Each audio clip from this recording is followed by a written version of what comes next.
Peace and Black Power. Good Garvey evening to the entire global African family. Third day of Kwanzaa, Ujima.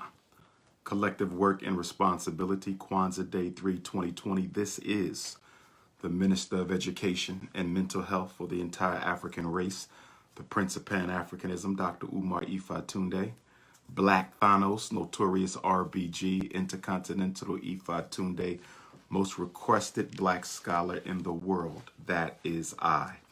Brothers and sisters, we're going to talk about a very important topic tonight. If you have children, please send them to bed or give them something else they can do, because this is not appropriate for children 18 years old and up. I repeat, 18 years old and up for tonight's Kwanzaa Day 3 Ujima Collective Work and Responsibility Seminar, being delivered from the Prince of Pan-Africanism. And the title is What's Love Got to Do with It? What's love got to do with it? That's what we're going to talk about. Healing the crisis in Black male-female relationships. Healing the crisis in Black male-female relationships. Let me give a shout out to our Caribbean African family, our Canadian African family, our European African family, our Central and South American African family, of course, right here in the United States. We want to give a good evening to our American African family, our Australian African family, our South Pacific African family, our brothers and sisters who are over in Asia, and of course, our continental African family. Speaking of our continental African family, I am wearing for the very first time ever on a live stream, I am wearing on my head the traditional ethnic crown of the Igbo nation, the Igbo man. This crown that I'm wearing was given to me in Nigeria. This crown that I'm wearing was given to me in Nigeria, in Port Harcourt, during my very first visit to the mother continent, 2005, as the young Garveyite Minister of Education for the UNIACL. I never forget, me and my brother Emma took the 14-hour Greyhound bus from Lagos to Port Harcourt. And when I met with the Garvey brothers and sisters in Port Harcourt, Nigeria, they put this on me. They dressed me up in the traditional wear of the Igbo man, the Igbo king. So I'm wearing this in solidarity with my Nigerian African family. This is the first time I've worn the crown in 15 years. Shout out to my Igbo Nigerians. Shout out to my Yoruba Nigerians. Shout out to my Hausa Nigerians. You understand? One Nigeria. I want us to get to the point where we can have one Nigeria.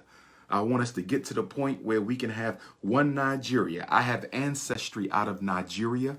I have ancestry out of Benin, Togo, Cameroon, Ghana, Cote d'Ivoire, and the Congo, brothers and sisters.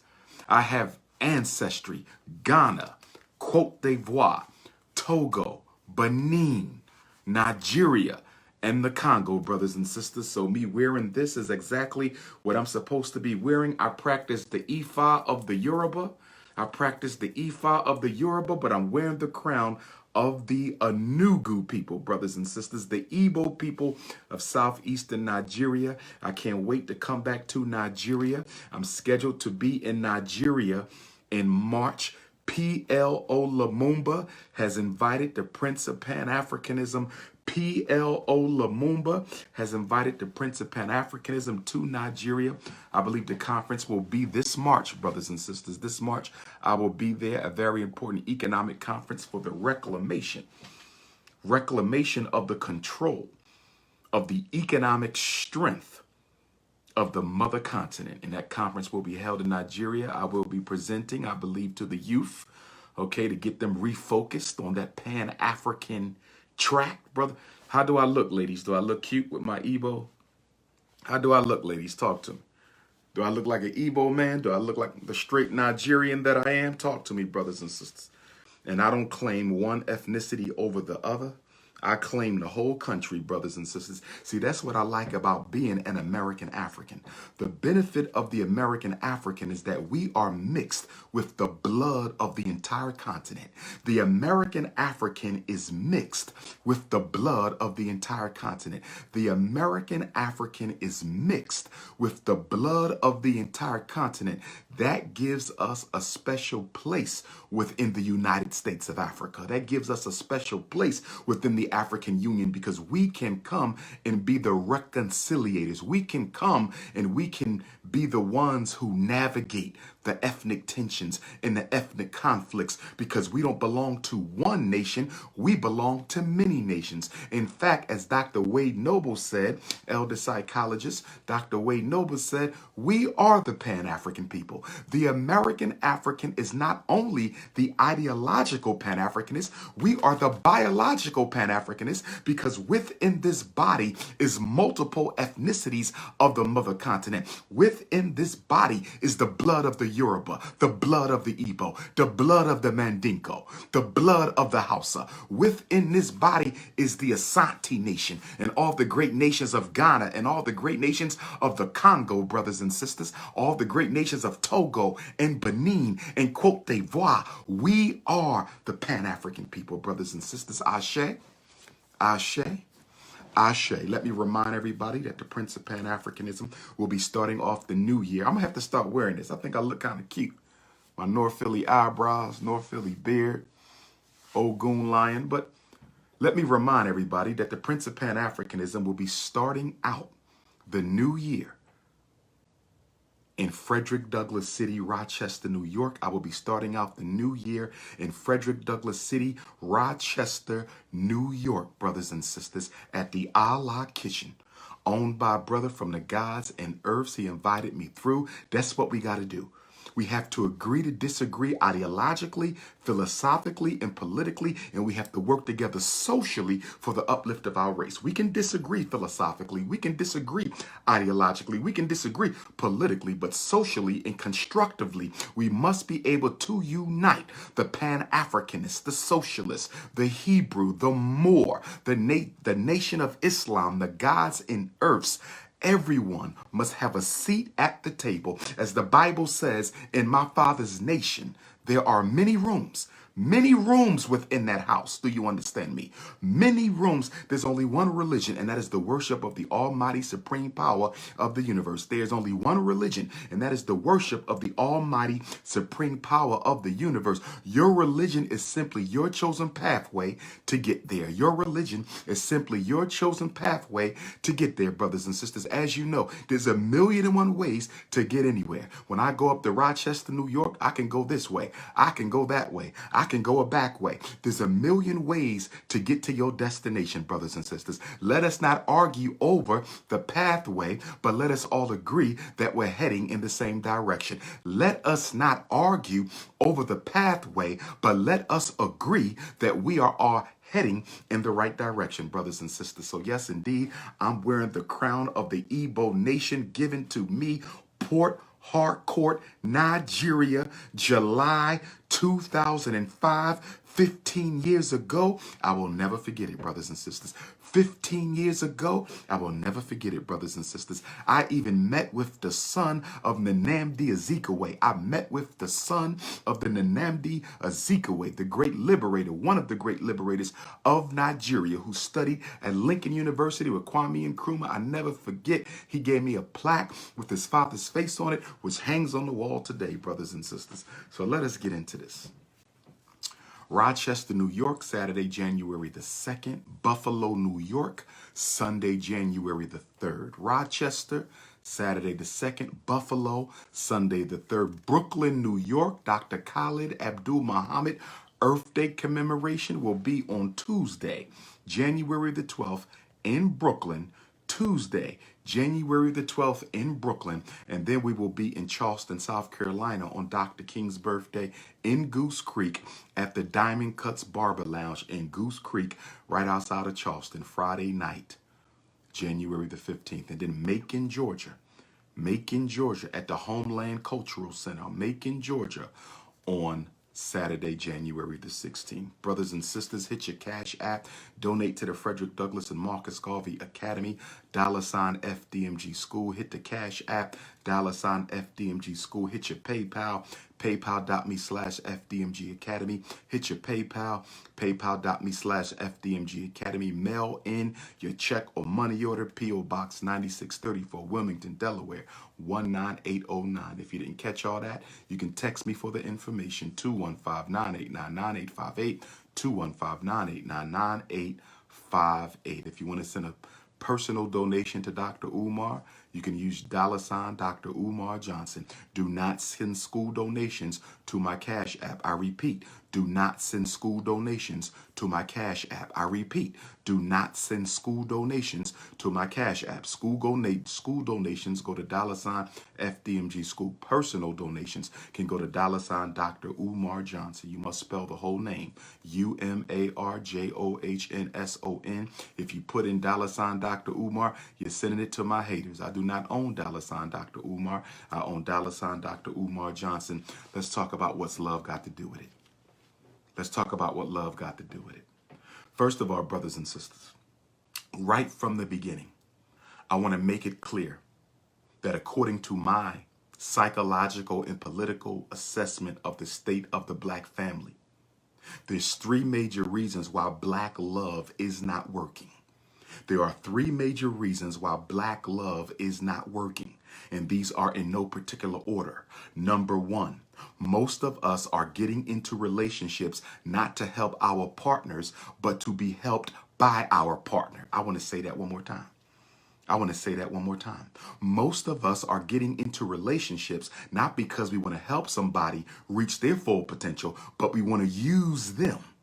We want to use them to help us reach our full potential. A one-sided, exploitative, selfish relationship will never work. A one-sided, exploitative, selfish relationship will never work, brothers and sisters. When you get into a relationship with your king, when you get into a relationship with your queen, you're supposed to be getting into that relationship to help and to be helped.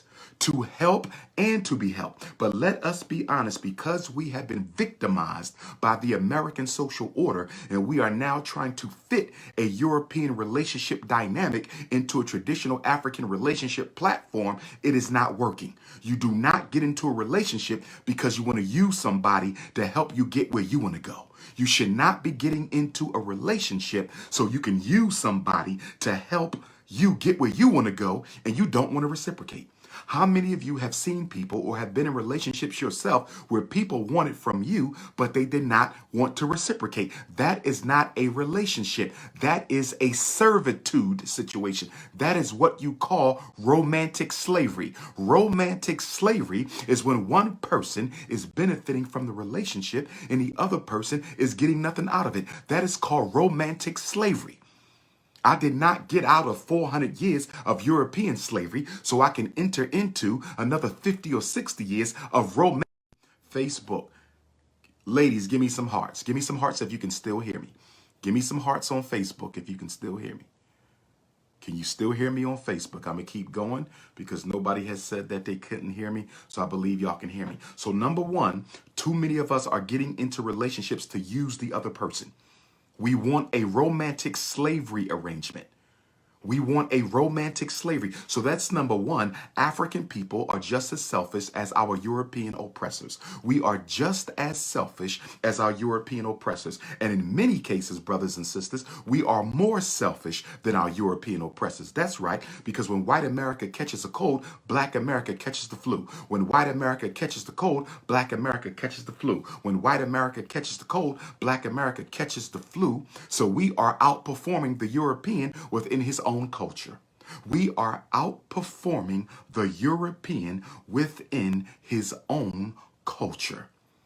You don't ever get into a relationship to get something, but you don't want to give something. And most of us are looking for somebody to rescue us from our personal misery and trauma. I'm going to say it again.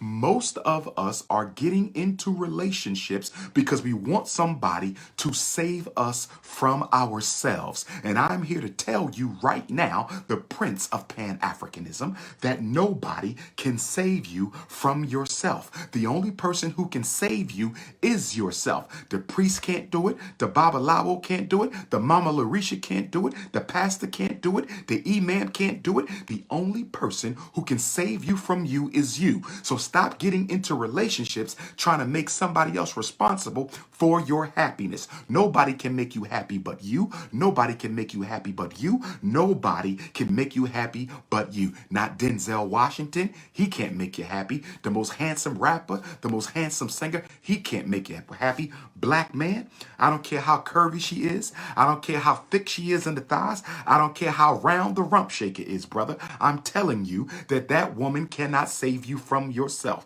There will be a honeymoon period at the beginning of the relationship. There will be a honeymoon period at the beginning of the relationship. There will be a honeymoon period at the beginning of the relationship. But after about 2 or 3 months, you go right back to your pain. After 2 or 3 months, you go right back to your pain. As soon as the honeymoon period of the relationship ends, you're automatically looking to get out of the relationship and find somebody else who can keep on distracting you.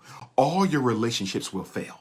All your relationships will fail if you don't accept the essential fact that you have to work on yourself. It is not your partner's job to fix you. I have a doctorate in clinical psychology, but I am not interested in being a therapist for my wife. I have a doctorate in clinical psychology, but I am not interested in being a therapist for my wife, because you need to understand something, men and women.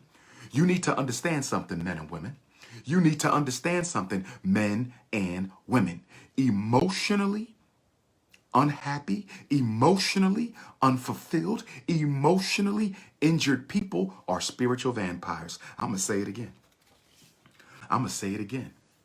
I'm going to say it again. An emotionally wounded person, an emotionally dysfunctional person, an emotionally traumatized person is a spiritual vampire. How many of you have been in relationships, male or female? Because the men can be vampires, the women can be vampires. How many times you've been in a relationship where the man took from you emotionally, the woman took from you emotionally. They drained you, they sucked you dry. Soon when they walk into the room, you feel tired. Soon when they start talking, you feel drained. They are sucking your ashe. They are eating up your life force, and they're not putting nothing into you. So I'm telling you right now, if you get into a relationship with an emotionally wounded person, you will be drained, because emotionally damaged people are thirsty as hell, and they want to suck the life force of anybody they can find. And once they suck your ass dry, they will drop you off and find another sucker and suck them up too.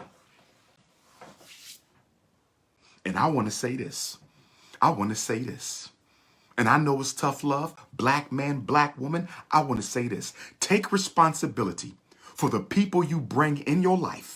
Even if you didn't know what they were going to drop off. Dating can be dangerous. Dating is a risk. Mating and dating is dangerous, and it can be a risk. So right now, in order to empower you tonight, the Prince of PanAfricanism, in order to empower you tonight, Uncle Ifatunde is telling you right now, if you're not ready to take responsibility for the people you bring in your life, whether you know what they're going to drop off or not, who you bring in your life is your responsibility. I don't care whether you knew what they were going to do or not. I don't care whether he was on the down low. I don't care if she was a hoe. I don't care if he came to use you. I don't care if she came to exploit you and make her baby daddy mad. I don't care what it is. You must take responsibility for the people you bring in your life. If you don't start taking responsibility for the people you bring in your life, you will never be in control of your life. You will never be in control of your life. You must take responsibility for the people who you bring in your life, because the minute you take responsibility for the people you bring in your life, you will start making better decisions. You will start making better decisions. The problem with us, we don't want to take responsibility for the people we bring in our life because we want to blame other people for our relationships failing. We want to blame other people for our relationships failing. So you don't want to be in the driver's seat, because to be in the driver's seat, which means you're going to take responsibility, you have to be accountable to yourself. And in being accountable to yourself means you have to blame yourself when you screw up. You have to blame yourself when you bring the wrong person into your life. You have to blame yourself when things don't go right. And you don't want to blame yourself. You don't want to take accountability. You want to play the victim. You want to play the victim. And I'm telling you right now, black man, I'm telling you right now, black woman, as long as you play the victim in every relationship you go into, you will never learn from it. Victims don't learn from what they've been through because they believe that they were done wrong without any participation. Victims don't learn from bad situations because they believe that the other person was totally at fault and that they harbor no blame themselves. That's why you have to take empowerment.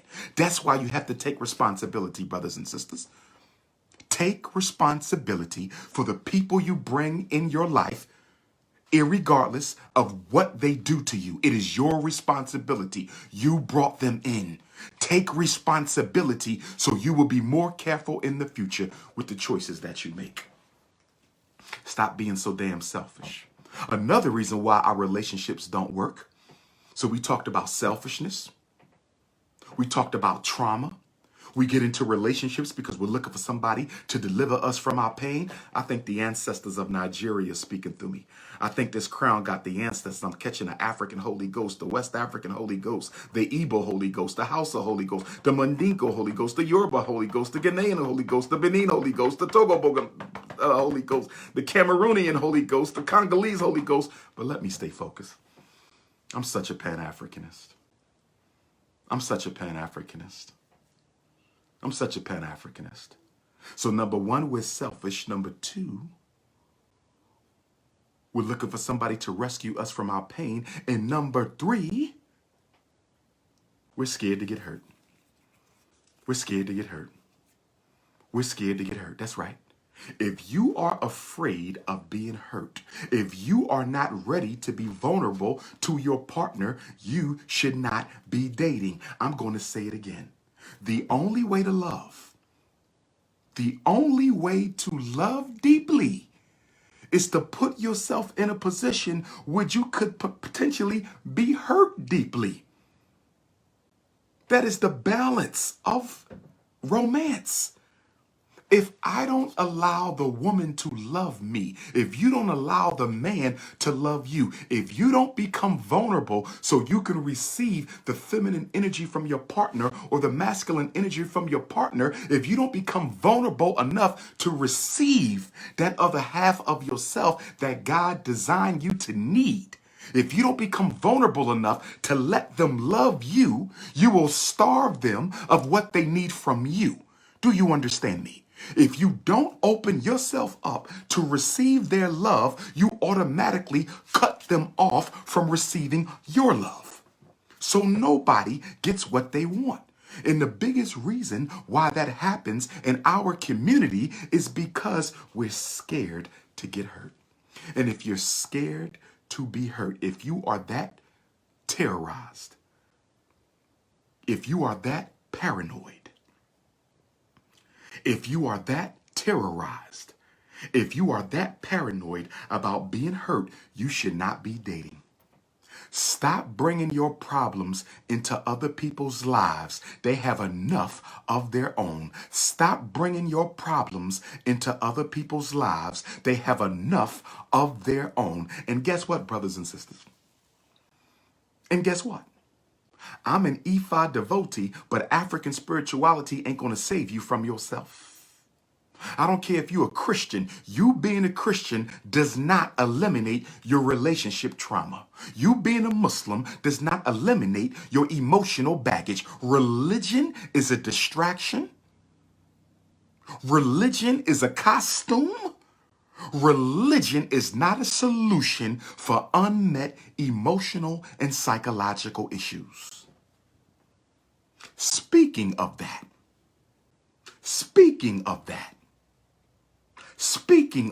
brothers and sisters, when you do date, I strongly advise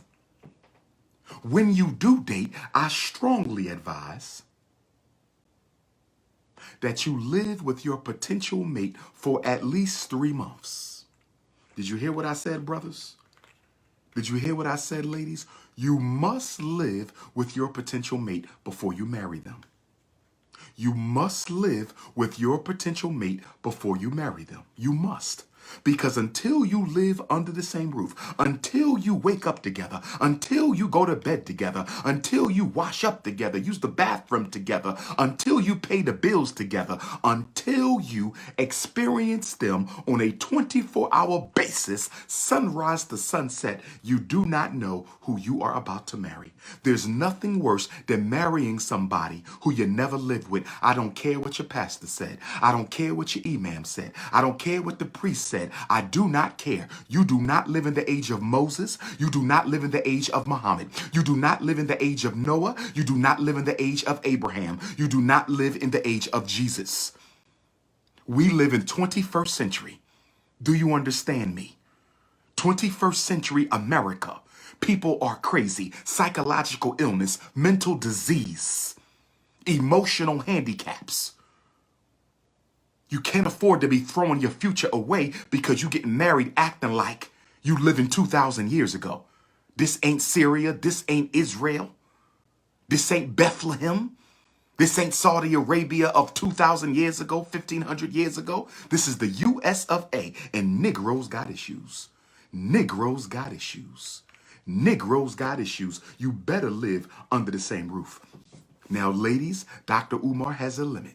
Ladies, Dr. Umar has a limit. Brothers, Dr. Umar has a limit because it can go both ways. It can go both ways.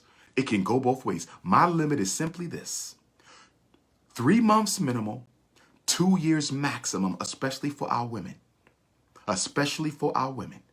3 months minimal, 2 years maximum. If you've been living under the same roof with a man for 2 consecutive years and he's still telling you he don't know if you're the one and he still got to make up his mind and he's still not sure yet, he's lying to you. He's lying to you. Black woman, I'm telling you to your face, if you've been living with a man for 2 years consecutively, I'm not talking about y'all broke up and got back and broke up and got back. If y'all been living under the same roof for 2 consecutive years, that man knows if he's going to wife you or not. The only question left for you, Mrs. Thirsty. The only question left for you, Mrs. Thirsty. The only question left for you, Mrs. Thirsty, is whether you're going to hang around for 4 years, in 6 years, in 8 years, in 10 years, in 20 years, in 30 years. And before you know it, you done passed your childbearing age. You done passed your youth. You done passed your ripe years because you were so thirsty to let go of a situation that you knew was no good for you. And you hung around until that Negro drained you of your best years. Same thing goes for the black man. Brother, you've been dating with a sister. You love that sister. You've been to the same roof with that sister for 2 years and she's still acting like she need more time. Pack your thirsty ass clothes up and move on with you. Because I'm telling you, if you hang around, it's not going to get better. Because let me explain something to y'all. Relationship problems that occur before the marriage don't clear up after the marriage. Relationship problems that occurred before the marriage don't clear up after the marriage. Relationship problems that occurred before y'all moved in together, before y'all had a baby, before y'all got engaged, before y'all got married, those relationship problems do not go away. They will get worse. I'm seeing women get married because they think that marriage is a solution for infidelity. You are out of your mind. You are out of your mind. If he was a polygamist when y'all dated, he's going to be a polygamist when y'all get engaged. He's going to be a polygamist when y'all get married. Brother, if that sister was tiptoeing on you before y'all moved in together, she was tiptoeing on you when she got pregnant, she was tiptoeing on you when y'all got engaged, she's going to be tiptoeing on you after y'all get married. Because what do I know something about psychology?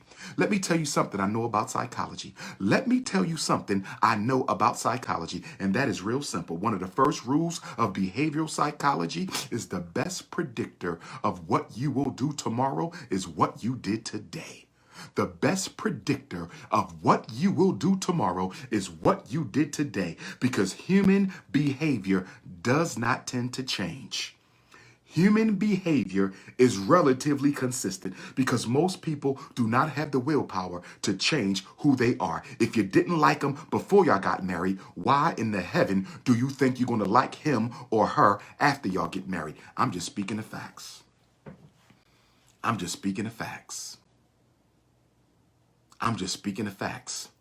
And I'm going to tell you right now, being thirsty is the worst thing you can be. Being thirsty is the worst thing you can be. Male or female, being thirsty is the worst thing that you can be, because what that tells the other person is you do not value yourself. And once the other person knows that you do not value yourself, they know they can do whatever they want when they want, and you will tolerate it. They know they can do whatever they want when they want, and you will tolerate it. Let me explain something. When you go into a relationship, there is a 50-50% balance of power. When you go into a romantic situation, the man has 50% of the power, the woman has 50% of the power. The man has 50% of the power, the woman has 50% of the power. The man has 50% of the power, the woman has 50% of the power. 50-50 is a good relationship. She influences his behavior, he influences her behavior. They make the decisions together, they do things together. It is a 50-50 balance of power. But every time she does something that you asked her not to do, and you let it slide, you lost a little bit of power. Every time you tell him that he needs to be home for the children, and he comes home 3 and 4 hours late anyway, and you let it slide, you lose a little bit of power. Let's face it, human nature can be rather selfish. Human nature can be rather selfish. And many people get into a relationship to find out how far they can go. Many people get into a relationship to find out just how far they can go. And if you let people walk over you, if you let people keep on dictating to you what they're going to do, not listening to you, you're losing your power. You're losing your power. You're losing your power. You're losing your power. And guess what? Once you lost all your power, this has become romantic slavery. Once you lose your power, you are now a romantic slave. Because the relationship is one-sided. He tells you what to do. You have no say-so. The relationship is one-sided. She tells you what to do. You have no say-so. Is this a relationship or romantic slavery? Is this a relationship or romantic slavery? Because if one side makes all the decisions, if one side totally controls the other side, that is not a relationship. That is a dysfunctional codependency, aka romantic slavery. I'm giving you the facts. I'm giving you the facts. And we're going to talk about a lot of this and so much more. We're going to talk about a lot of this and so much more at the first annual Conscious Singles Convention. We're hosting a conscious convention for single African conscious brothers and sisters. The Conscious Singles Convention being brought to you by the Prince of PanAfricanism. You cannot come if you engaged. You cannot come if you're living with another person. You cannot come if you are married. Conscious singles. You must be truly single, and you must be conscious. No Africans, no Africoons. No Africans, no Africoons at the Conscious Singles Convention. No Africans, no Africoons at the Conscious Single Convention.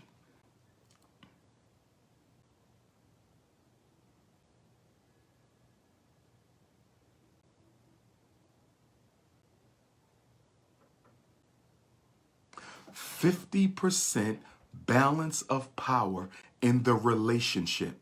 Never give up your power in a relationship. Black woman, let me tell you a mistake a lot of brothers and sisters make in relationships. When they really like the other person, they start slowly giving up their power. When they really like the other person, they start slowly giving up their power little by little, because they feel like if I give in to her, she will want me more. If I give in to him, he will want me wrong. You're wrong. You are absolutely wrong. It does not work that way. When you give up your power, you become less and less attractive. I'm going to say it again. The more you give up your power, the less attractive you become to the person. Giving up your power does not make you more desirable. It makes you less desirable. Giving up your power doesn't make you more desirable. It makes you less desirable. Male and female, stand your ground. Keep your power. A person who doesn't have any self-respect is not attractive. I don't care how beautiful you are. I don't care how handsome you are. If you don't value yourself and your needs and your wants, the other person will sooner or later begin to lose attraction for you. Low self-esteem people are not attractive. I don't care how physically good you look. If you have low self-esteem, you will not be in a relationship for long if the other person has high self-esteem. Let me say this again. Let me say this again. Let me say this again. I'm not going over that. You should have been here on time. Let me say this again. Let me say this again.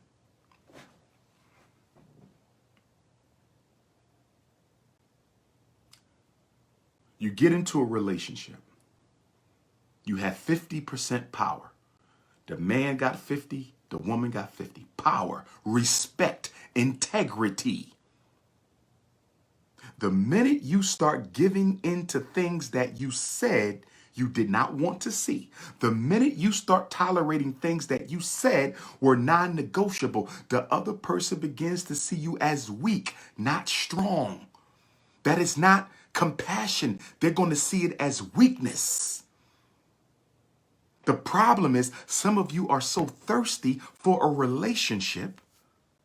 Some of us are so thirsty for a relationship that we will tolerate whatever the other person does because we're too afraid to be by ourselves. We're too afraid and uncomfortable to be by ourselves. And let me say this. If you have a problem being by yourself, if you don't like to build with yourself, if you don't like you, if you don't like living with yourself, if you don't like you, why would she like you?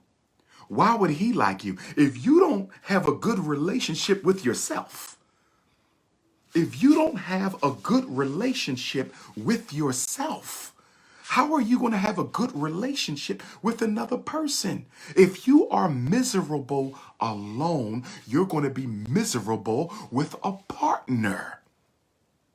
Fix your situation before you go dropping off your emotional baggage on somebody else's front steps.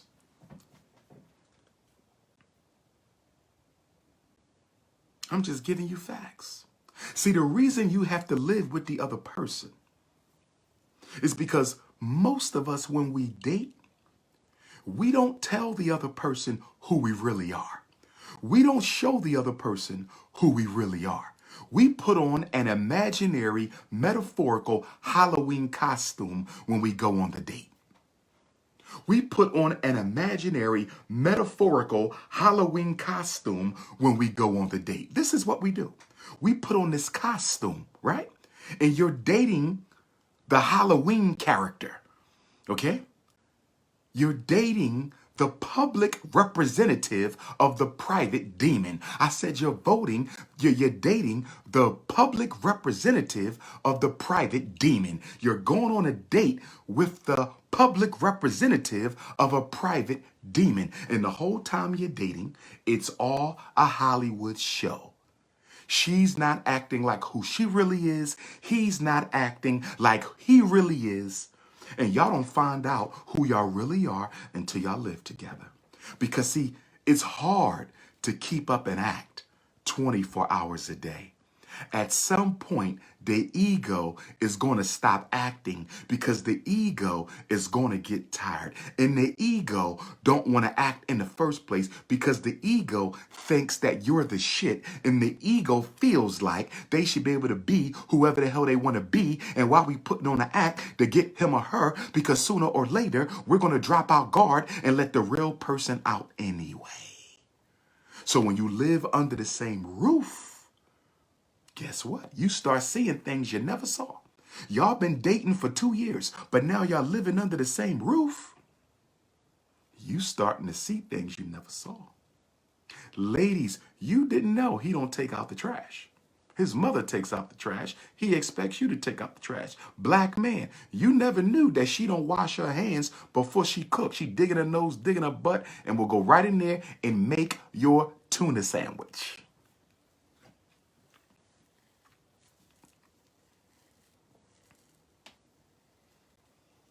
That's right. See, before you moved in with him, you didn't know he had 3 cell phones. You didn't know he had 3 cell phones. You thought he had 1 cell phone. But now y'all live together, he got 3 cell phones.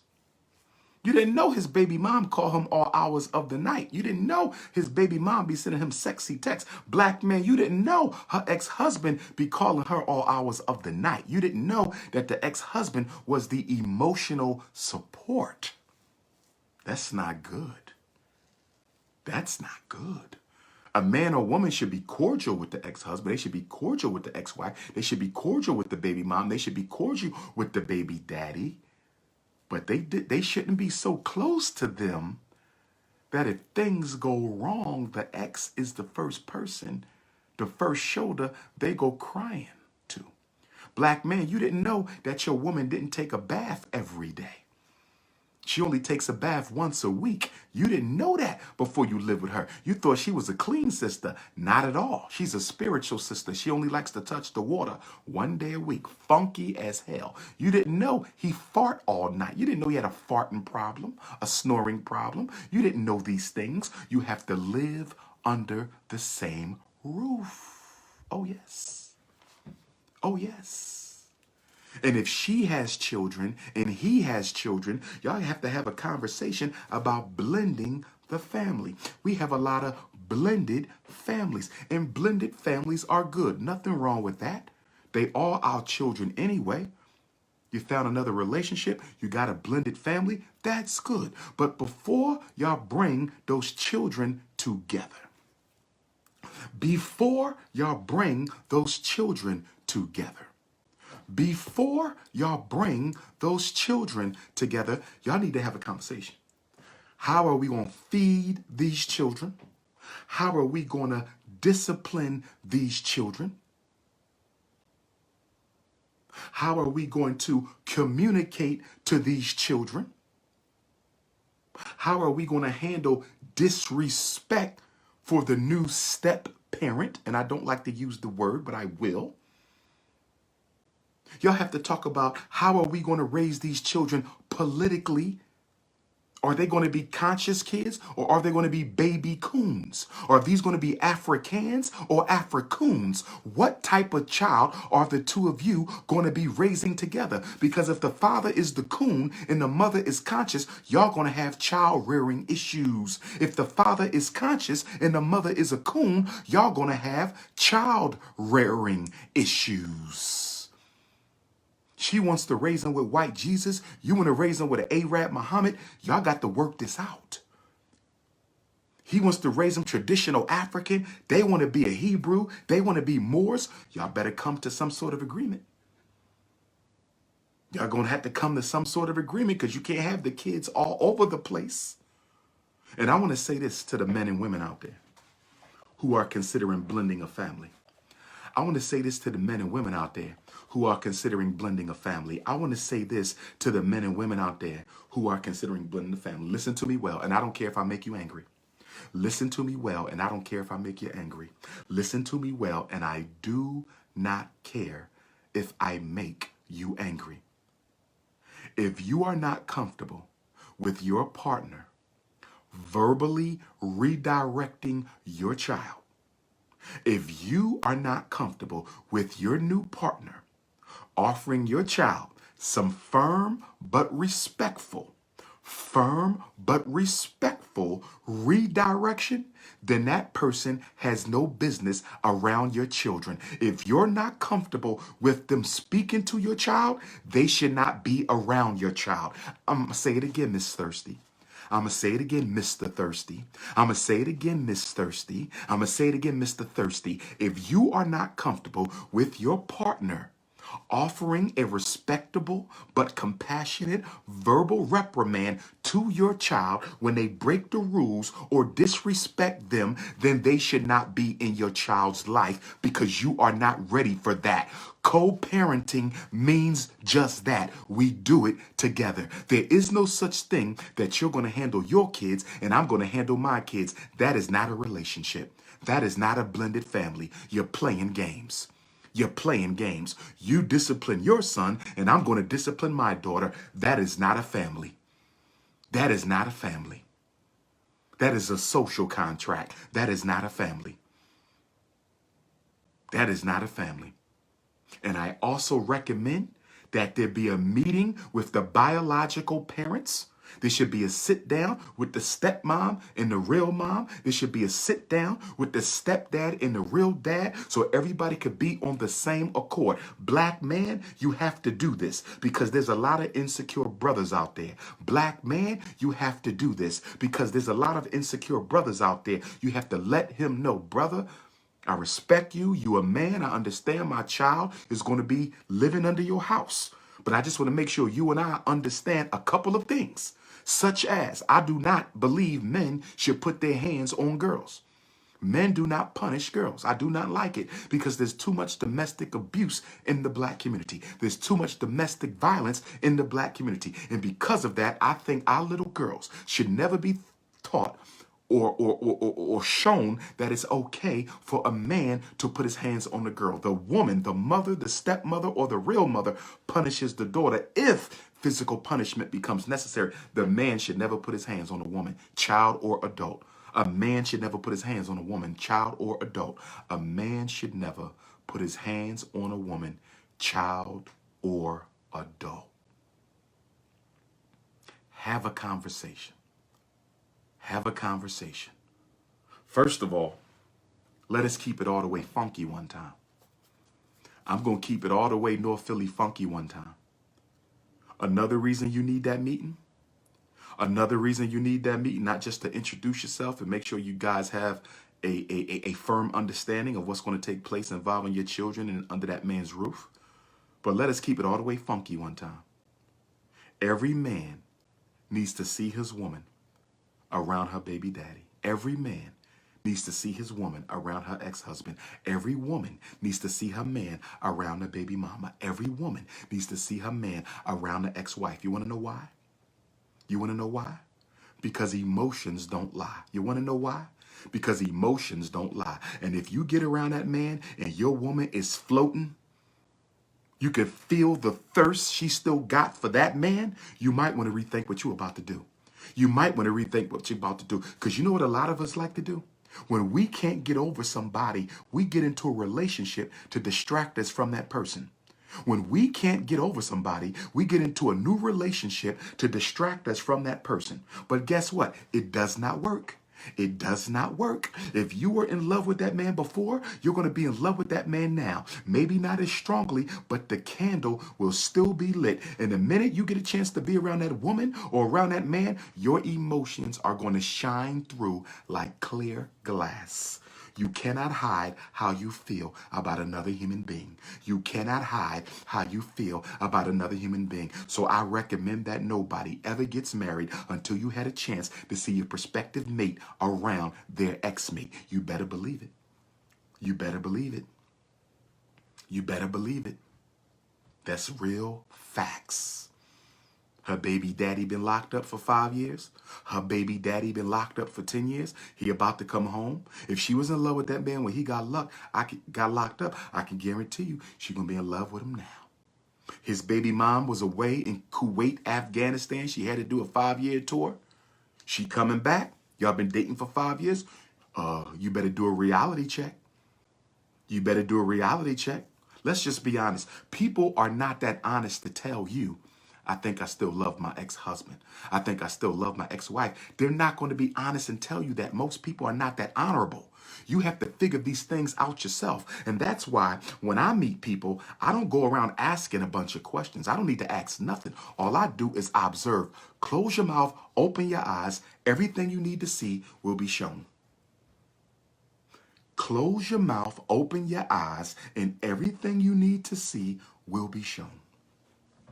See, one of the issues that we have in our relationships is that we don't study the goodness of fit between our value system and the value system of our prospective mates.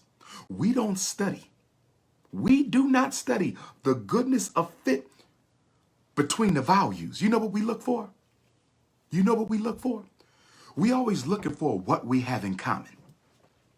We got a lot in common. We got a lot in common. We got a lot in common. We got a lot in common. We both like to swim. We both like to ride bikes. We both like to work out. We both like horror movies. We both Christian. We both Muslim. We both conscious. We both this. What you have in common has nothing to do with what you value. You could have everything in common on the surface and have nothing in common when it comes to the internal values, the things that matter. What are you talking about, Professor Ifatunde? What are you talking about, Professor Ifatunde? What are you talking about, Professor Ifatunde? I tell you what I'm talking about. Do y'all value spending time with the children? Do y'all value relationship with God, spiritual practice? Do y'all value saving money? Do y'all value the extended family? Because I don't care how much y'all got in common.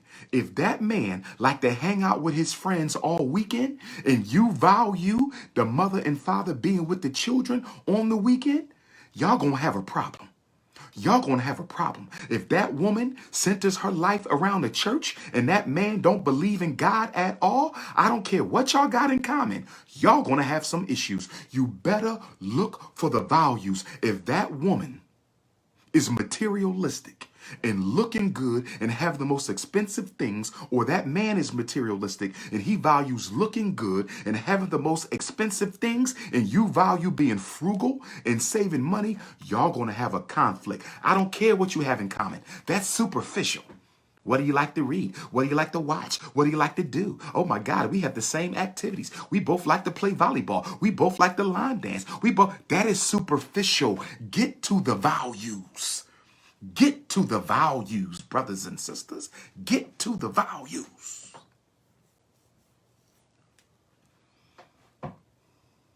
And black man, I'm talking to my brothers one time. Black man, with all due respect, if you are a polygynist, be honest about it and let her consciously decide if she wants to be a part of that. Do not manipulate my sisters into a plural marriage if that's not what they want to do. It's not fair. Don't do it. Let her make a conscious decision whether or not she wants to be somebody's co-wife. Don't play around with that. Too many brothers are lying to sisters, telling them that they are monogamous when your ass ain't been monogamous since the 9th grade in high school. Stop lying and cut it out. And if I'm going to say that to the black man, I got to say the same thing to the black woman, because a lot of black women don't believe in monogamy either. A lot of sisters are also polyandrous. They believe in having more than one man. If you're going to date more than one man, be honest and let the other person have an opportunity to decide if they want to be a part of that. And I'm going to let your sisters know right now, I can't do the polyandrous woman. No way in hell. You're going to be climbing up in my bed with a loosey ass goosey. I'm just sorry, sisters. I'm sorry. You're not getting in my bed with a loosey goosey. Oh, no, no, no, no, no, no, no, no, no. Nobody gets those cookies but me. Nobody gets that honeycomb but the prince. No, no, no, no, no. I am not sharing my cookies. No, I'm not. You're not getting in my bed with a loosey goosey. No walls, no thanks. No walls, no thanks. No cookies left, no thanks. You coming back, you done gave him all the cookies, you climbing in my bed with some crumbs. I don't think so. You done gave that man all your cookies and you climbing in my bed with some crumbs. I don't think so. I don't want no cookie crumbs. I want my full-blown, soft batch, moist, smelling good cookies. Don't get in my bed with no damn leftover cookie crumbs. We have a loosey-goosey crisis in the black community. And the reason we have a loosey-goosey crisis in the black community is because black women, sisters, I'm focusing on sisters. I don't deal with any other women. I'm dealing with us. Okay?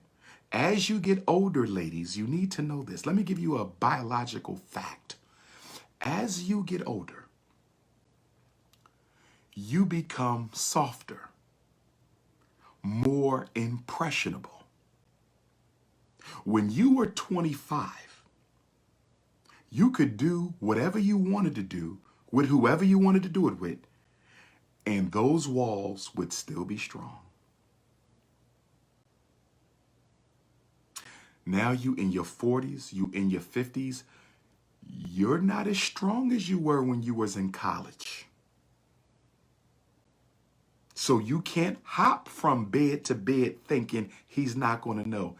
He's going to know. You over 40, he's going to know. You're not 25 no more. Okay? Stop thinking you can throw that loose goose on anybody. Listen. Let's get back on topic. And brothers, you can't talk about the loosey-goosey because you got a solved Twinkie problem in the hood. You know how many emails I get from black women? Dr. Umar, I love my man. He is the father of my children. He is a good provider. But Dr. Umar, he cannot perform. His Twinkie can't stay hard. Dr. Umar, what am I going to do? I said, well, I can refer you to some sex therapists. You want some sex therapy? Maybe y'all could work on. Dr. Umar, we tried. I don't know what it is. Brothers, as women get older, their sex drive gets higher. When she hit 35, that 35 to 50-year-old woman, she wants her Shango stick. Let me show you what a Shango stick is.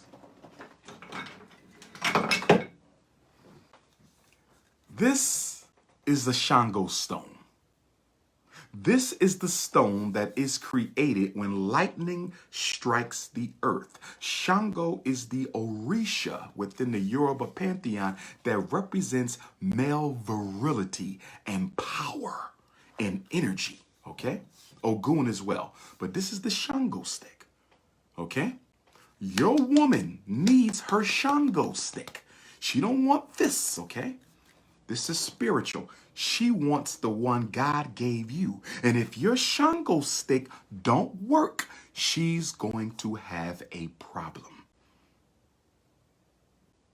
Men, our reproductive system functions on the healthy flow of blood. You have to stay in shape, black men. If you don't stay in shape, the blood isn't going to get where it needs to be in time to please your queen. If you don't stay in shape, the blood is not going to get to where it needs to get so your Shango stick can form so you can satisfy your woman. She don't want a Twinkie. She don't want no Twizzler. She don't want no soft ass candy. She needs a rock. Because see, as much as our sisters want to be intimate, our sisters want to be held, our sisters want to be loved, they want affection, they want to be caressed, they want to be massaged, and all that's okay. That's beautiful. That's beautiful. But guess what? One thing for certain and two things for sure. Sometimes your wife going to come home frustrated and she had a bad day and the things just didn't go right and she ain't going to want to be caressed and she ain't going to want to be massaged and she ain't going to want a forehead kiss. She going to want her cookies crushed. Every once in a while, your queen is going to want her cookies crushed. And when your queen needs you to crush those cookies, you have to be able to meet the demand. Every sister, I don't care how spiritual she is, I don't care how feminine she is, every once in a while, she want cookies crushed. With that being said, black men, we need to exercise. Black men, you need to stop drinking so much. You need to stop smoking so much. And I understand that everybody is in love with marijuana. I understand that, black man. But I also need you to understand that the active ingredient in marijuana,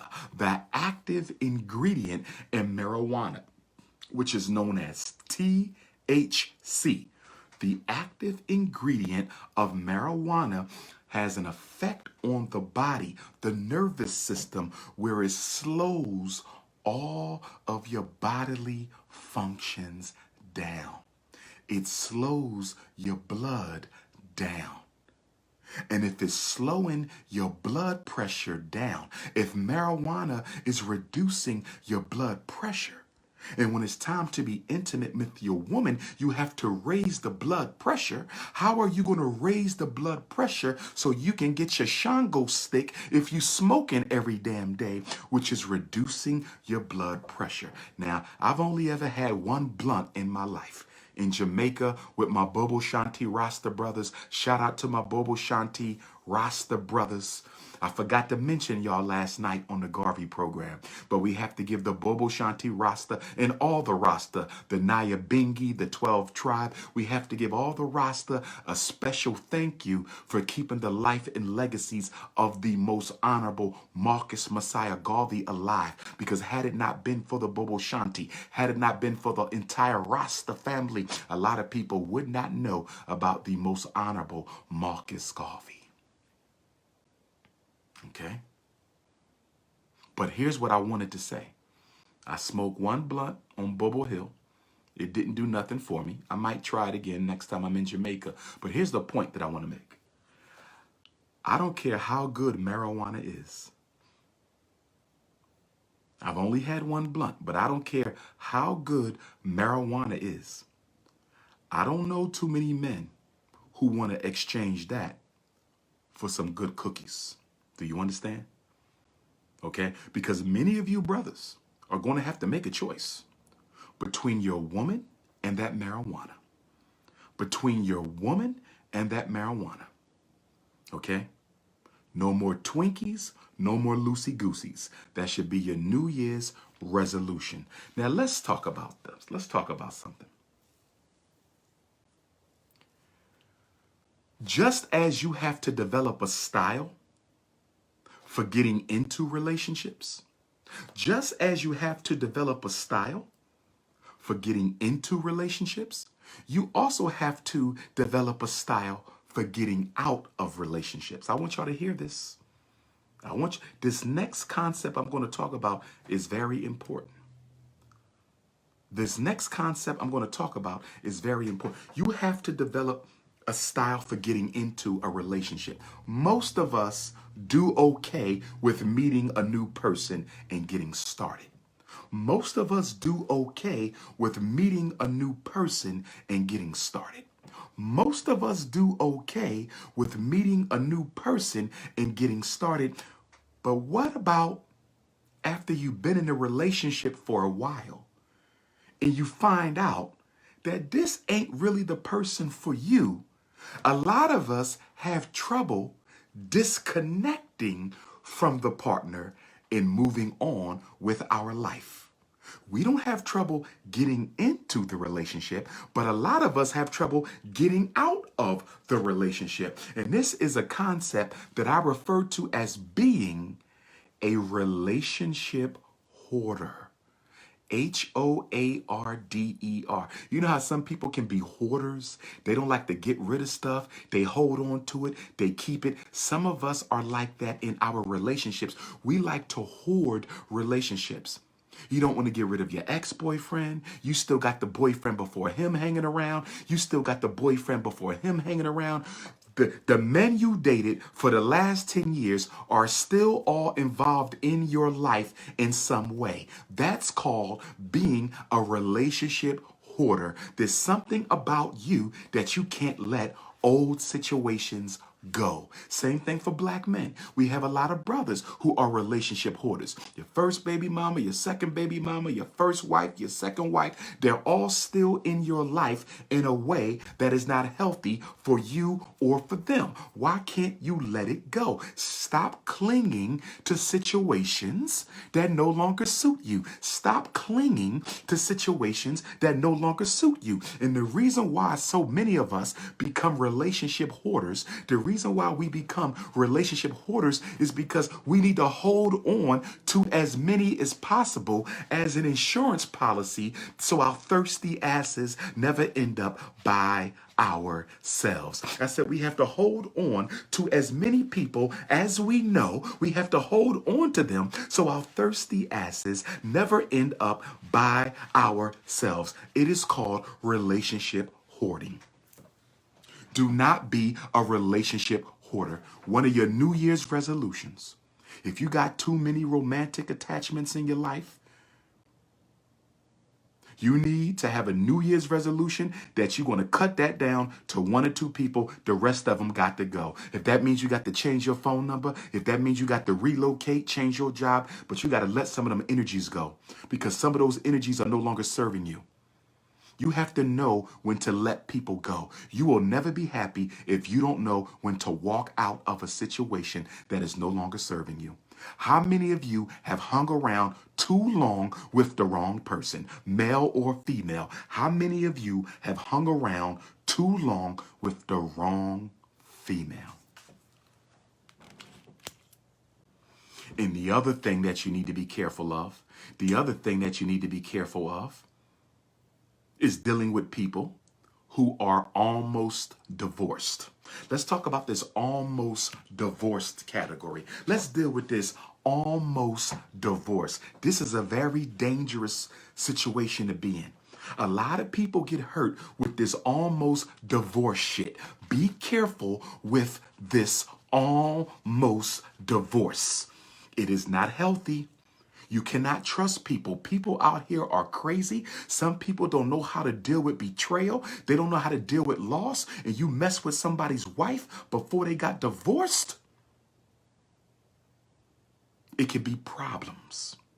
You mess with somebody's husband before they got divorced, she could be telling you we're separated, but they could still be dealing. He could be telling you, I don't deal with her no more, but they still legally married and she's still dropping off cookie coupons. See, a lot of married couples might be separated, but they still have a coochie contract. Let's talk about that. Separated for 5 years, but they still have a coochie contract. Separated for 10 years, but they still have a coochie contract. Separated for 20 years, but they still have a cookies and milk contract. You better be careful before you get your feelings hurt. You better be careful before you get your feelings hurt. Y'all separated, you on a pathway to divorce. Okay, we could keep in touch. But I'm not giving you any milk with your cookies. We are not going to have cookies and milk. We are not going to have cookies and milk until I see a divorce decree. That's right. There will be no milk with those cookies until I see a divorce decree. Y'all better be careful with the almost divorced people because a lot of times that is trouble. It can be trouble. I had a black woman ask me one time, she said, Dr. Umar, and I'm only going to keep you guys for another hour. We're going to finish at 12:30. We're going to finish at 12:30 a.m. Tomorrow is a full moon. Tomorrow is a full moon, y'all, in Cancer, which is the sign of Yemoja, the great divine mother. So make sure you got to do some meditation tomorrow night, the full moon in Cancer.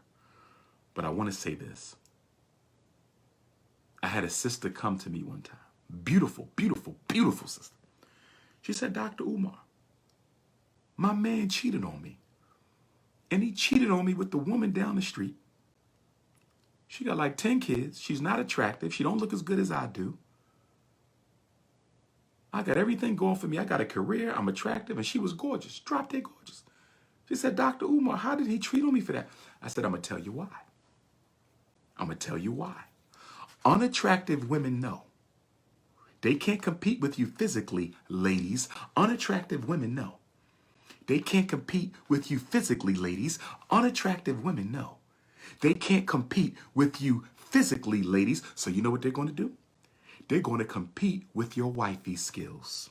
They're going to compete with your wifey skills. The woman who stole your man, who didn't look as good as you did, was able to get him because she studied your shortcomings. She studied your deficiencies. She found out what you were not doing for that man that left him unfulfilled, and she stepped in there and replaced everything you should have been doing. See, this is one of the problems. It goes the other way too. Black men, same thing. You find out your queen cheated on you with a dude who, got a regular $8 an hour job. You're like, this dude, he don't even look. What is this? You cheated on me with this. You fail to realize. That man catered to her ego and he catered to her expectations. That woman catered to his ego and catered to his expectations. Please get it out your head that somebody who don't have what you have, don't look how you look, can't take your mate. Yes, they can. Because I don't care how good you look. If your man is unfulfilled, if your woman is unfulfilled, if your man don't feel like a king, if your woman ain't getting enough attention, I promise you, somebody who you would consider to be half of who you are, somebody who you consider to be half of what you are, can take your man, can take your woman. I've seen it done by catering to their ego. I'm going to tell you how this goes. I'm going to give you an example for the man and the woman.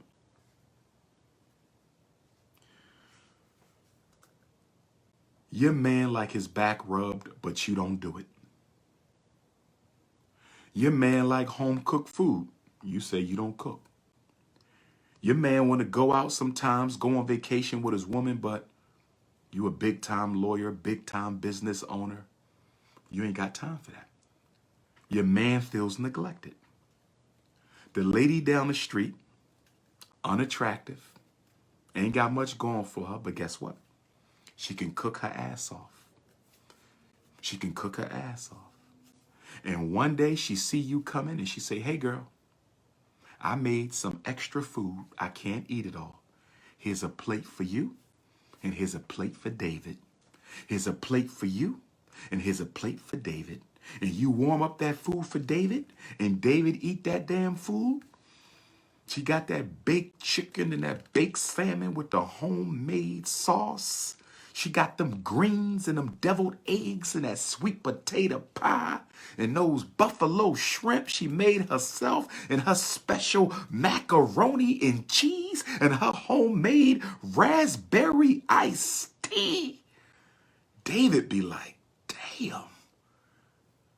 He looking at you. He ain't gonna tell you, but he give you that look like, yo, you might want to learn how to cook a little bit, because this food I just ate hit me right in the stomach. See, women need to understand something, that the two strongest passions of a man is hunger and sex. The stomach is right over the reproductives. The stomach is right over the reproductives. The stomach is right over the reproductives. And so she just slowly start giving you plates for your husband. And you don't even realize this. This man is getting infatuated with this woman through her food. Every man watching this broadcast, including me, can attest to a situation where a woman who you would not have naturally been attracted to cooked your ass a meal, and she put her foot in that food so well that the next time you saw her, you said, damn, she do look like Beyonce. Ladies, if you have a man who likes home-cooked food, you ain't got to cook every day, but I'm telling you right now, if he come across another woman in that neighborhood who can not only cook, but loves to do it, I don't care what she look like, she might got one tooth right in the middle, one tooth right in the middle, I promise you, she will wear that man down, and before you know it,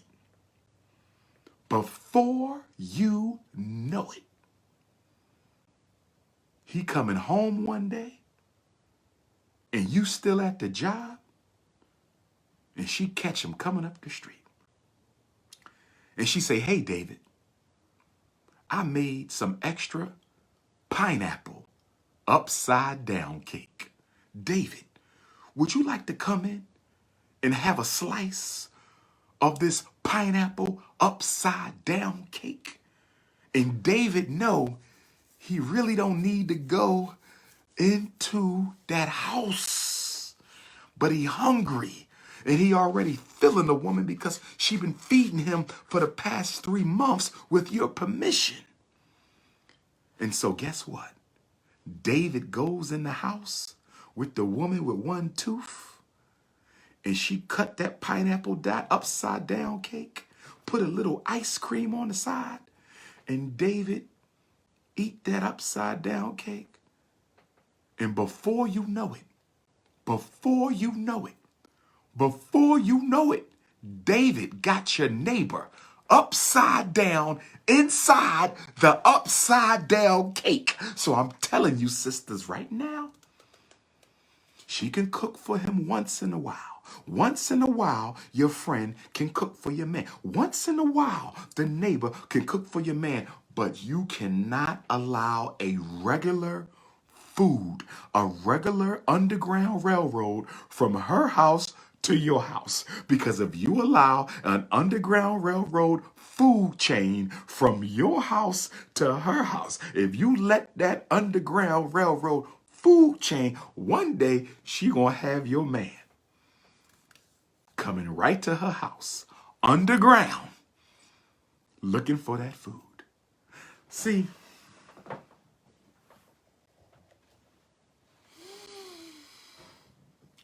this leads me to another thing. In my 20 years of working with children and their families, which often results in me being a de facto relationships counselor for the past 20 years,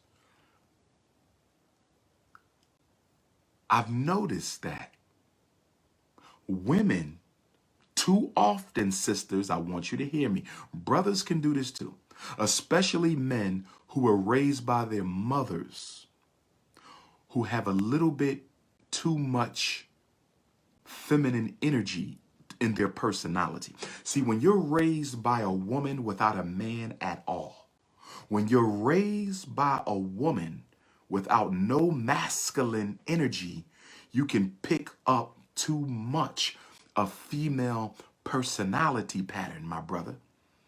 I'm not talking same-sex attraction. I'm talking your masculine personality can be feminized to an extent. If you were raised exclusively by a woman, you can tend to be too emotional. You can tend to be too emotional. So although this is more a problem with sisters, it can also be a problem with brothers, and that is expecting your partner to read your mind. No grown person, no adult, nobody above the age of 25, especially 30, should be expecting their partner to read their mind to find out what's wrong. We are adults. Why does he have to read your mind? We are adults. Why does she have to read your mind? If you are in a relationship with somebody who needs you to read their mind to find out what's wrong, you need to get out that relationship. I refuse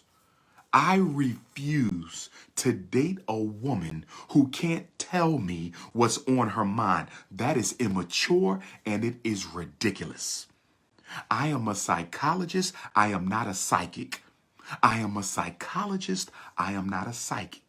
I am a psychologist. I am not a psychic. I do not read minds. I can analyze what comes out of the mind, but I cannot tell you what is inside the mind. I can analyze what comes outside of the mind. I cannot tell you what is inside of the mind. If you are in a relationship with somebody who wants you to read their minds, get out of the relationship because you are going to be unhappy. That is childish as hell, which takes me to another point, and that is this. We all need to understand. Don't worry, ladies. Don't worry, ladies. A lot of this information will be in the upcoming for sisters only book, Relationships and Dating, which I hope to have ready this summer with the shockumentary, with both of them to be released at the Marcus Garvey Elementary School of the Frederick Douglass and Marcus Garvey campus in Wilmington, Delaware. I repeat, my For Sisters Only Relationships and Dating book is planned to be released along with the first screening of the shockumentary, America's Psychoacademic War Against Black Boys. I want to release the documentary, and I want to release the For Sisters Only book at FDMG when we have our grand opening celebration this summer. My beautiful African queens, I've kept you waiting 6, 7, 8, 9, 10 years for the book. The book is coming. The documentary is coming. FDMG is coming. Now, here's the point that I wanted to make. Here's the point that I wanted to make. Here's the point that I wanted to make. All of us are born with two ages. All of us are born with two ages. All of us are born with two ages. We're born with a biological age. We are born with a biological age, right? You naturally get older biologically. You naturally get older biologically. You naturally get older biologically. But you do not automatically get older emotionally. Some of us have never emotionally matured.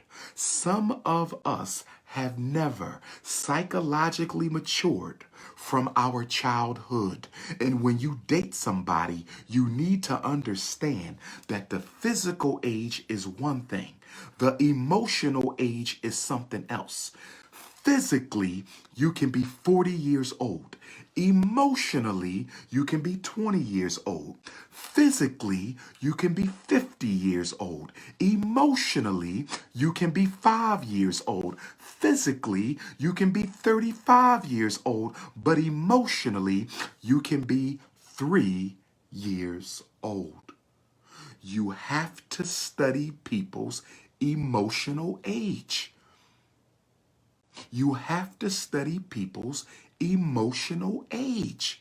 Why are you trying to build a mature relationship with somebody who is your same biological age, but is only 3 years old emotionally?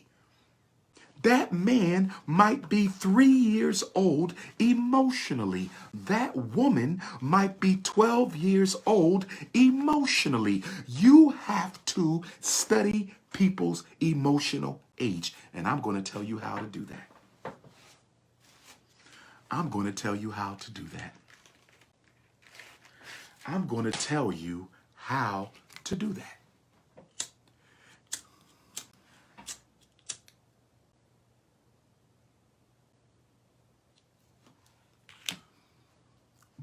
Biological age, emotional and psychological age.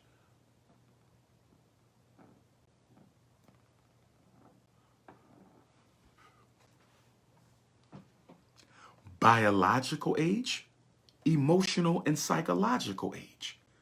Biological age, emotional and psychological age. You are truly a coon. I lit an incense and you lost your damn mind. See, he is emotionally 3 years old. You see this coon over here, this Afro-coon? I lit an incense and he lost his damn mind. That is a perfect example of a psychologically underdeveloped beta male. And black women, will you please stop dating beta males unless you want one? Now, beta males are not bad guys. Beta males are hardworking. Beta males are loyal. Beta males don't cheat. Beta males are good men. And if you consciously choose a beta male, nothing wrong with that. If you consciously decide to be with the beta male. The problem is most black women want an alpha male. And I got news for you, sisters, and I just want to be honest with you. I'm being honest. Y'all want people to lie to you. I'm not going to lie to you. You're going to have a tough time finding a monogamous alpha male. I didn't say you couldn't find one. I didn't say you couldn't find one. I didn't say you couldn't find one. But I'm telling you, if you want a alpha male, swaggerlicious, got everything going for himself, alpha male, all the women want to be with that man. What are the chances you're going to have him by yourself? I'm just being honest. I'm just being honest. If you want an alpha male, you're going to have to spend some time picking you one who's going to be monogamous, because alpha males don't have to be monogamous because every woman wants to be with them. I'm just being honest. So if you want a loyal man, go get you a beta male. I know a whole bunch of beta males who are looking for wives. They won't be the most attractive men. They won't be the most sexy men. But they will take care of you and they will take care of your children. I'm just being honest. Stop saying all black men cheat. It's not true. All black men do not cheat. The problem is 98% of black women want an alpha male. Go to the beta male supermarket and get you a nice beta male. Okay? His voice might be a little high pitched. He might be about 4'11" tall. He might be bald already, might be missing some teeth, but guess what? He will take care of you and the children. Now let's get back to how do you find out? How do you find out the emotional age of your partner? Let's get back to that. How do you find the emotional age of the partner? I'm going to tell you how. Everybody walking the planet Earth, everybody. 5 wives is too much, my brother. And let me say this. 5 wives will get you killed. I know some queen mothers who were part of a queenship with one man, and it was 4 or 5 wives. And they told me, I was told this by the queen mothers. They told me, what killed my husband was having too many wives. I do not want 5 wives. I do not want that. I do not. Nope. I don't want 3. I don't want 4. I don't want 5. I want 2. 2 queens. 2 queens is all I want. One for the Frederick Douglass School, one for the Marcus Garvey School. 2 queens. Nappy, natural. One of them got to be curvy and voluptuous, because you know I like them 5'5", extra thick in the thighs. The other one could be skinny. The other one could be full-figured. I don't care about the other one. One of them got to have the Dr.P.O.P.A body type. But my point is, brothers, for those of y'all who want to have 4, 5, 6 women, that's too much stress. It's too much stress on your body. According to Chinese medical philosophy, according to Chinese medical philosophy,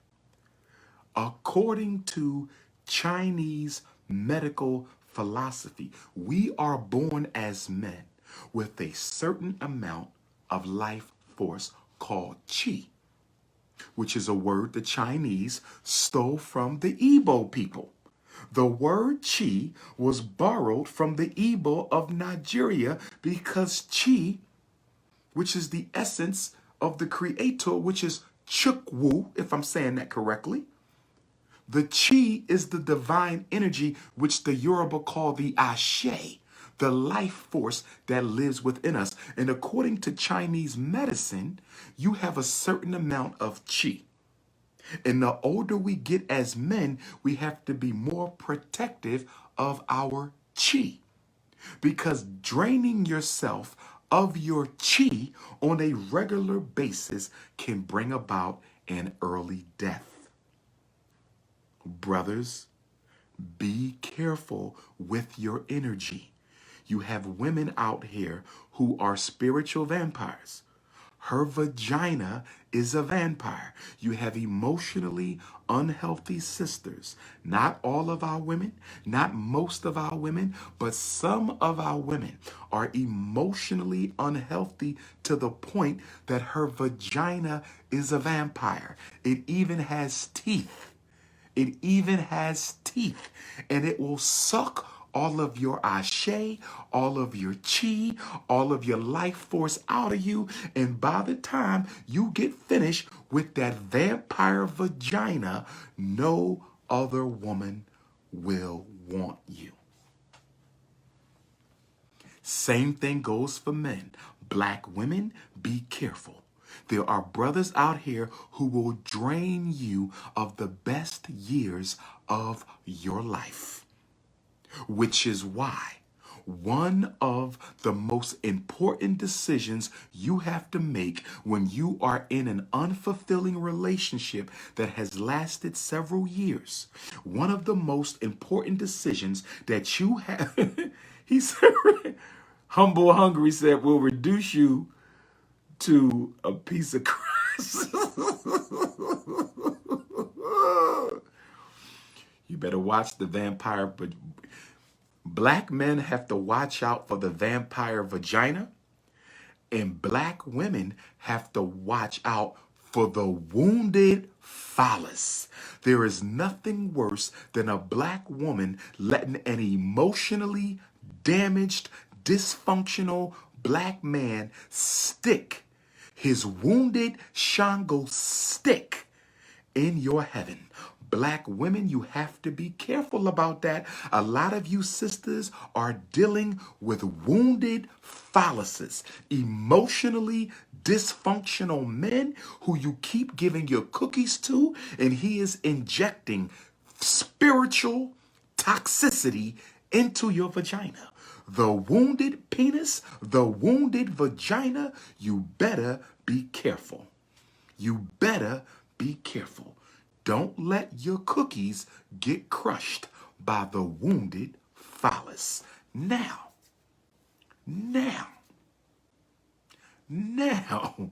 a wounded weenie will bring trouble in your life, black woman. Stay away from the woony winker. Okay. No, sister, I am not married. I very much look forward to getting married. I'm going to have my wedding inside of the Frederick Douglass High School, inside of the gym. Or we might have the wedding across the street inside of the Boys and Girls Club Park. Or we might have the wedding on Ifatunde Avenue. Me and my two queens will get married to the community. And I'm looking forward to the day that I get married. I am not going to be a bachelor forever because it is not a good example for our black boys. They have to see me. There's no way I can tell them to love the black woman. There's no way I can tell them to honor the black woman. There's no way I can tell them to nurture the black woman. There's no way I can tell them to revere the black woman if they don't see Dr. Umar doing the same thing himself. I have to practice what I preach, but I do not want the vampire vagina. And ladies, I have a vampire metal detector. So when you come to FDMG, I have a wand and it lets me know if you have a vampire vagina, and it starts beeping if you are a vampire. And I'm going to say, thank you, sister, but no thank you. You have a vampire between your legs. No thank you. I'm just kidding. But getting back to the point, let's get back to emotional age. Let's get back to emotional age. Let's get back to emotional age. Every one of us, everybody in the world has a pain body. Say that with me. Pain body. Say that with me. She said it's going to go beep, beep, beep. I want to say this to the brothers. Let me say this to all my brothers. This is real rap, and then I'm going to talk about the pain body. I'm going to talk about the pain body. We only got 35 minutes left, so we might not finish today. I might have to do part 2 again. Okay, but let me say this to all my brothers out there. Let me say this to all my brothers. When you come to the Frederick Douglass Marcus Garvey Academy, for those black men who will be allowed, those of you who practice African American tribalism, if you belong to that African American tribal group, if you belong to that African American tribal group, you're not allowed on my campus. Only Pan-Africanists, only people who believe in one Africa. If you don't believe in one Africa, you're not allowed on my campus. But for the brothers who come to the school, I mean this, black men, I mean this, because I don't want no conflict with my brothers. I don't want no conflict. If you got a thirsty woman, listen to me, bro. I'm serious. I'm dead. I don't want no. If you know your woman thirsty, and if you know she thirsty for Papa, all you got to do is send me a text message or pull me to the side and say, Doc, that's my queen. Doc, that's my fiance. Doc, that's my lady. Doc, that's my baby mom. Let me know who is spoken for, because I want to respect you as a king, just like I will want you to respect me as a king. And I want to also make sure other men respect you. Let it be known. Now, don't be claiming a woman that ain't yours now. Don't be claiming. If she's not yours, you can't claim her. If she's not yours, you can't claim her. But if she's yours, let it be known, and I will let the other brothers know. Excuse me, brother. That sister is spoken for. That's the brother's queen. So I see you googly eyeing, but on this campus, we respect the kings. All right? So you can talk to the sister respectfully, non-romantically, platonically, but she's spoken for. That's because the brothers, we have to be united. Black men have to be united, and we're not going to let no woman come between our unity. Black men, we are not going to let no women come between our unity. And sisters, y'all have to do the same thing. Sisters, y'all have to do the same thing. Now, if your woman got a weave, you know I don't want it anyway. Your woman got blonde hair, you know I don't want it anyway. Your woman got a perm, you ain't got to tell me nothing. I'm only if she's natural do you have to let me know. If she ain't natural, you ain't got nothing to worry about from me, but we still need to let the other brothers know. Now let's talk about, and the sisters got to unite. Y'all can't let the men come between y'all, because what we're going to do through Team Pan-African, if you a single brother, single sister, you can register with Team Pan-African. You can register. No, I never had no issues with nobody woman. I've never had no issues with nobody woman in the conscious community. Never. Okay? The single sisters can register. And when they seeing the brother, they can say, Dr. Umar, I'm seeing the brother. Then we're going to let the brother know that the elders know you seeing that sister. Because we're not going to let the brothers run through our sisters at Team PanAfrican, FDMG. It's not happening. We're going to protect the sisters, and we're going to protect the brothers. We're going to protect the sisters, and we're going to protect the brothers. That's what we're going to do. Now, let's talk about the pain body. Let's talk about the pain body. How long I've been live? Time check. How long I've been live? I think I started a few minutes after 10. Okay. So I'm only going to make this 2 hours. I'm not going to do 4 hours. I said, Doc, the Marcus Garvey seminar last night was the bomb, Doc. But it was 4 hours, Doc. We ain't going to do 4 hours tonight, okay? Because y'all not going to drain me. You vampires out there, you're not going to suck all my intellectual energy, okay? So anyway, that's the whole point, Sister Dakita. We don't want another man's woman. You understand? That's the whole point if you were listening. Okay, baby?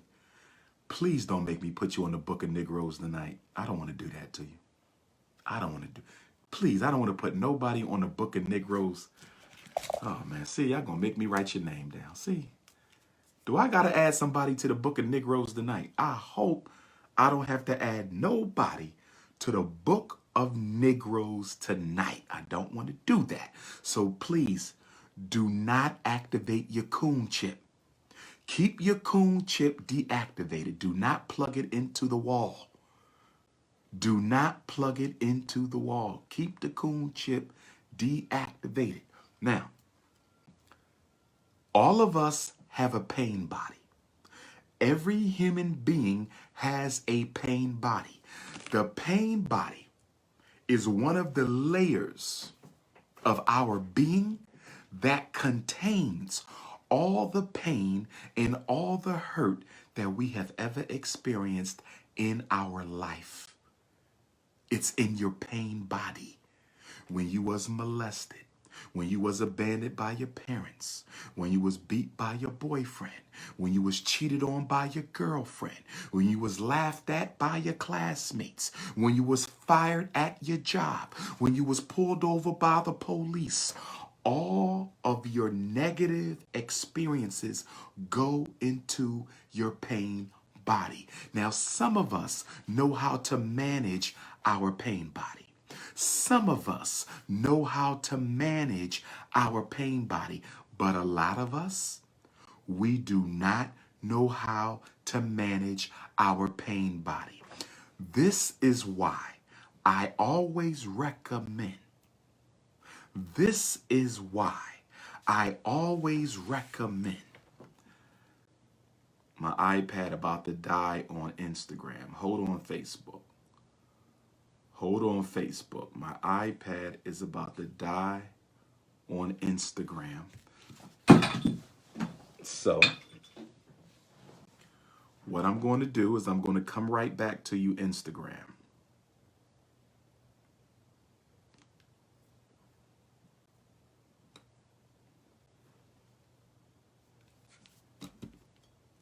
Put the iPad down. This one back up.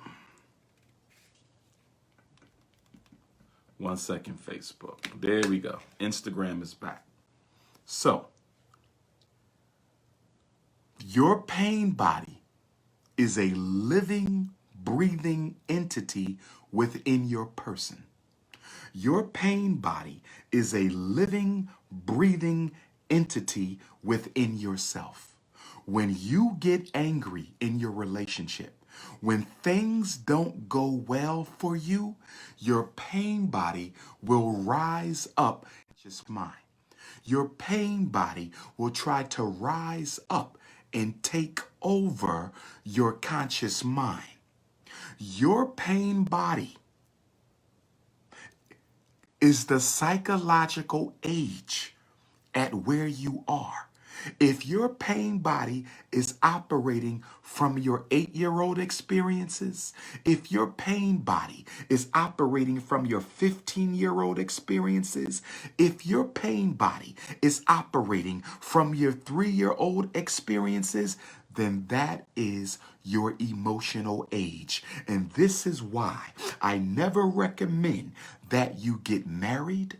This is why I never recommend that you settle down or commit to somebody before you have seen their pain body. Not until you have seen the pain body of your partner do you really know what you are in for.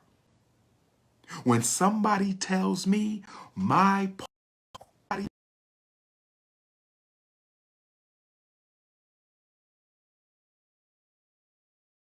when somebody says my girlfriend is always happy, my boyfriend is always happy, my night,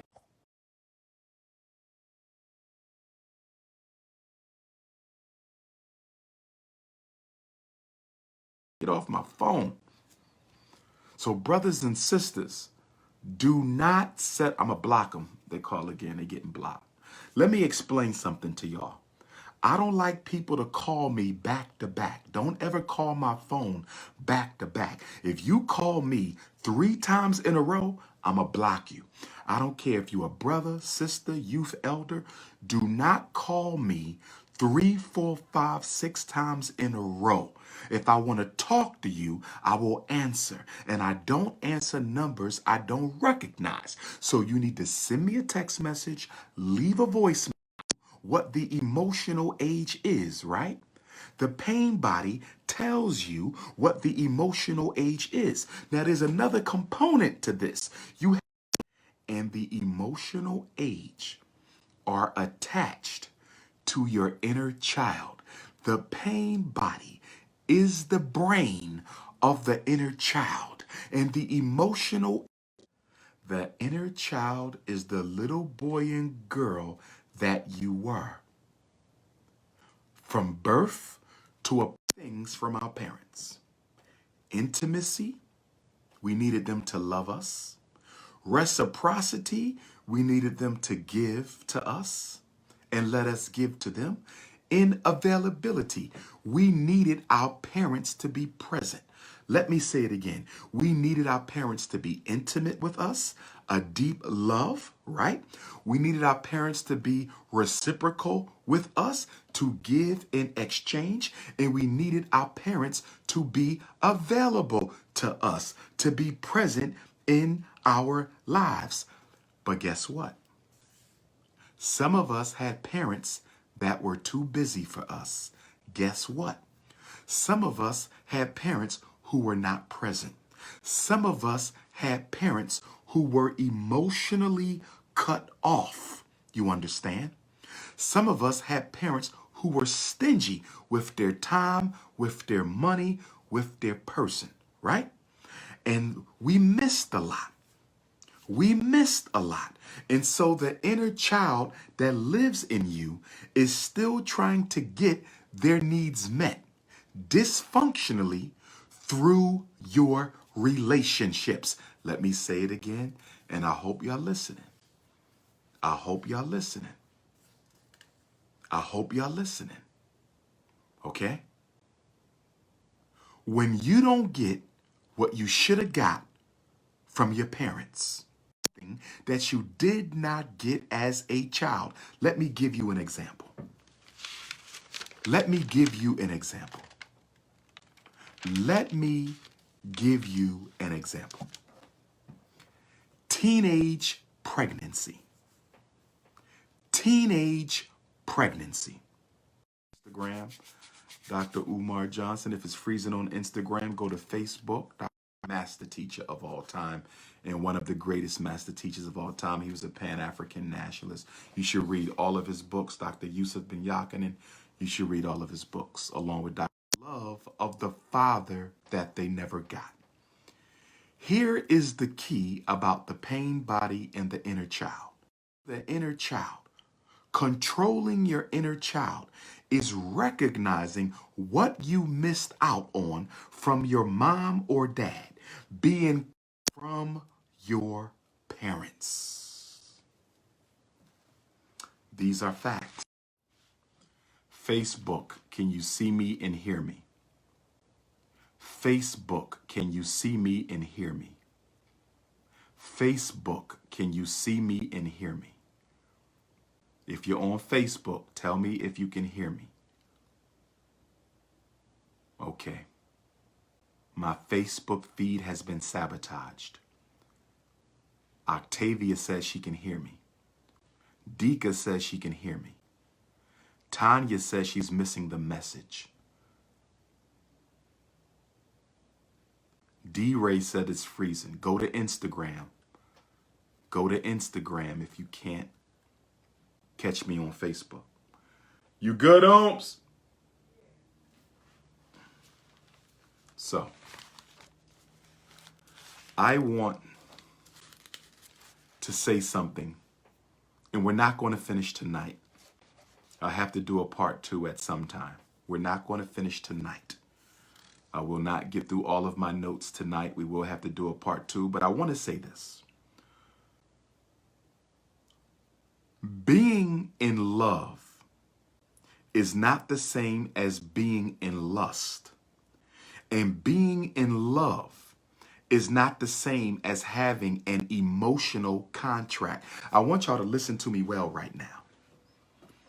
I want y'all to listen to me real good right now. I want y'all to listen to me real good right now. Being in love is not the same as being in lust. A lot of us are in lust and we think it's love. You have a physical, then a lot of us also have what I call emotional contracts. As the other person does not betray them. If the other person, you love someone, brothers and sisters, if they're unconditional, true love will let somebody go if they want to be free. True love will say, I love you enough to let you go since you want to be free. Unconditional love does not control people. Unconditional love does not control people. Some of you are in an emotional contract. An emotional contract allows you to hurt somebody if they hurt you. An emotional contract allows you to destroy somebody if they destroy you. Unconditional love does not ever. Unconditional love does not ever